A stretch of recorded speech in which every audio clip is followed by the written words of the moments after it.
त्विषा शर्मा मौत मामला। पूर्व जज गिरिबाला सिंह और बेटे समर्थ की जेल में पहली रात कैसी बीती। एक समय अदालत में बैठकर फैसले सुनाने वाली पूर्व जज आज खुद जेल की सलाखों के पीछे हैं। त्विषा शर्मा मौत मामले में गिरफ्तार की गई मध्य प्रदेश की रिटायर्ड जज गिरिबाला सिंह और उनके बेटे समर्थ सिंह को न्यायिक हिरासत में भेजे जाने के बाद भोपाल सेंट्रल ले जाया गया। जेल में उनकी पहली रात कैसी बीती, उन्होंने अधिकारियों से क्या कहा और आखिर इस हाई प्रोफाइल मामले की जांच अब किस दिशा में बढ़ रही है, आइए जानते हैं पूरी कहानी। त्विषा शर्मा मौत मामले में सीबीआई जांच के बीच अदालत ने पूर्व जज गिरिबाला सिंह और उनके बेटे समर्थ सिंह को 14 दिनों की न्यायिक हिरासत में भेज दिया है।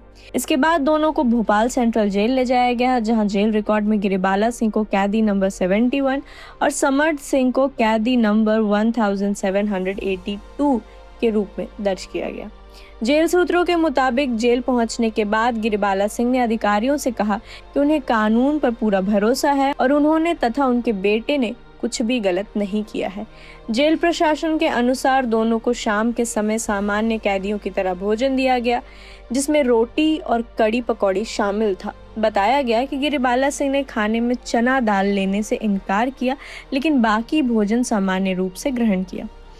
अगली सुबह उन्हें नमकीन दलिया और चाय दी गई, जिसे उन्होंने स्वीकार किया। जेल अधिकारियों का कहना है कि गिरिबाला सिंह पूरी रात शांत रही और उन्होंने किसी तरह की असुविधा की शिकायत नहीं की। वहीं दूसरी ओर रिपोर्ट्स के मुताबिक उनके बेटे समर्थ सिंह की रात काफी बेचैनी में गुजरी। बताया जा रहा है कि वो देर रात तक सो नहीं पाए और मानसिक रूप से परेशान दिखाई दिए।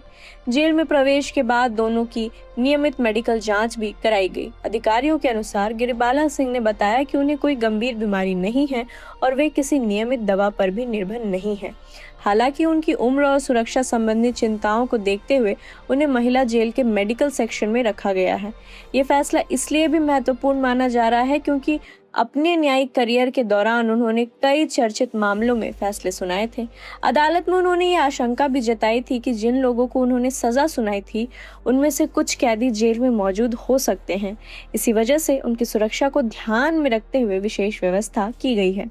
समर्थ सिंह को जेल की बैरक नंबर 4B में रखा गया है, जहां अन्य कैदी भी मौजूद हैं। सुनवाई के दौरान वकील ने दावा किया था कि समर्थ के पैर में चोट है। वकील के अनुसार पिछली पेशी के दौरान मीडिया की भारी भीड़ में उनके पैर पर किसी का पैर पड़ गया था, जिससे उन्हें दर्द की शिकायत हुई। हालांकि जेल प्रशासन द्वारा कराई गई मेडिकल जांच में किसी गंभीर चोट या स्वास्थ्य समस्या की पुष्टि नहीं की गई है। इस मामले की संवेदनशीलता को देखते हुए अदालत परिसर में सुरक्षा के विशेष इंतजाम किए गए हैं। दोनों आरोपियों को आम रास्ते के बजाय पिछले प्रवेश द्वार से अदालत में लाया गया। कोर्ट परिसर के आसपास आम लोगों की आवाजाही सीमित कर दी गई थी और कार्रवाई के दौरान मोबाइल फोन के इस्तेमाल पर भी प्रतिबंध लगाया गया।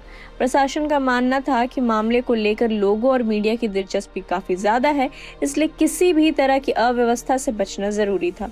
सुनवाई के दौरान गिरिबाला सिंह ने अदालत में आरोप लगाया कि इस मामले में मीडिया ट्रायल किया जा रहा है, जिससे निष्पक्ष जांच प्रभावित हो सकती है। उन्होंने जांच एजेंसी की कार्यप्रणाली को लेकर भी कुछ आपत्तियां दर्ज कराई।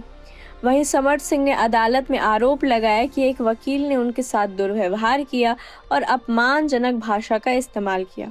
अदालत ने शिकायत को रिकॉर्ड पर लेते हुए संबंधित वकील को उपस्थित होने का निर्देश दिया। हालांकि संबंधित वकील ने इन आरोपों से इनकार किया है और कहा है कि उन्होंने केवल स्थिति को नियंत्रित करने की कोशिश की थी। उन्होंने अपने पक्ष में सीसीटीवी फुटेज होने का भी दावा किया है। ये मामला शुरू से ही लोगों का ध्यान अपनी ओर खींच रहा है, क्योंकि इसमें एक ऐसे परिवार का नाम जुड़ा है जिसका न्यायिक व्यवस्था से गहरा संबंध रहा है। गिरिबाला सिंह मध्य प्रदेश न्यायिक सेवा की वरिष्ठ अधिकारी रह चुकी हैं। उन्होंने भोपाल समेत राज्य के कई जिलों में न्यायाधीश के रूप में कार्य किया और अनेक महत्वपूर्ण मामलों में फैसले भी सुनाए हैं। अब वहीं पूर्व जज एक आपराधिक मामले में आरोपी के रूप में न्यायिक प्रक्रिया का सामना कर रही हैं, जिससे ये मामला और अधिक चर्चाओं में आ गया है। फिलहाल सीबीआई इस मामले की जांच में जुटी है। आने वाले दिनों में गवाहों के बयान, फॉरेंसिक रिपोर्ट और जांच एजेंसी द्वारा अदालत में पेश किए जाने वाले दस्तावेज इस केस की दिशा तय करेंगे। यही वजह है कि कानूनी विशेषज्ञों से लेकर आम लोगों तक सभी की नजरें इस मामले की अगली सुनवाई और जांच के अगले चरण पर टिकी हुई है। त्विषा शर्मा मौत मामले का सच क्या है, इसका अंतिम फैसला अदालत और जांच के निष्कर्षों के आधार पर ही सामने आएगा।